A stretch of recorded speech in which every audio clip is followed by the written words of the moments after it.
Dear students, good morning all of you. आज हम पढ़ेंगे संविधान का अर्थ और उसकी परिभाषा।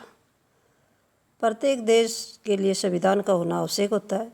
संविधान के बिना राज्य का अस्तित्व संभव नहीं है। संविधान के अनुसार सरकार का प्रशासन चलाना नहीं होता है। वर्तमान राज्य लोकतांत्रिक राज्य है और लोकतांत्रिक राज्य में सरकार संविधान के अनुसार चलाई जाती है। संविधान देश का सर्वोच्च कानून होता है। संविधान के बिना किसी भी देश का शासन प्रबंध करना बिल्कुल असंभव है। जैसा कि प्रोफेसर जेलिनेक ने लिखा है कि संविधान के बिना राज्य नहीं बल्कि अराजकता का शासन होगा। संविधान का अस्तित्व निरंकुश शासकों की असीमित शक्तियों पर एक प्रतिबंध होता है।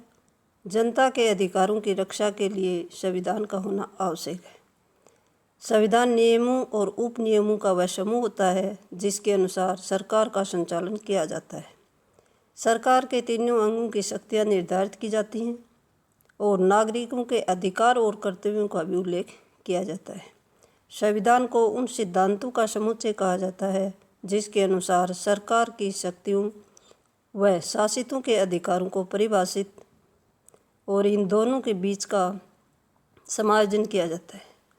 इसे राजनीतिक समाज का ढांचा कहा जा सकता है, जिसका संगठन विधि के माध्यम एवं विधि के द्वारा किया जाता है, जिसमें विधि द्वारा उन स्थायी संस्थाओं की स्थापना की गई हो जिनके मान्य कार्य और निश्चित रूप से परिभाषित अधिकार होते हैं।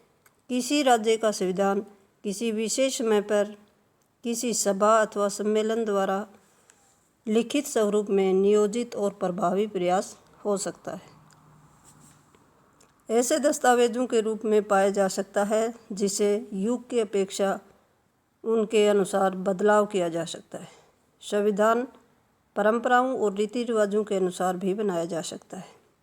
ब्रिटेन का संविधान लिखित दस्तावेज नहीं है, यह एक क्रमिक विकास है, निर्मित नहीं है।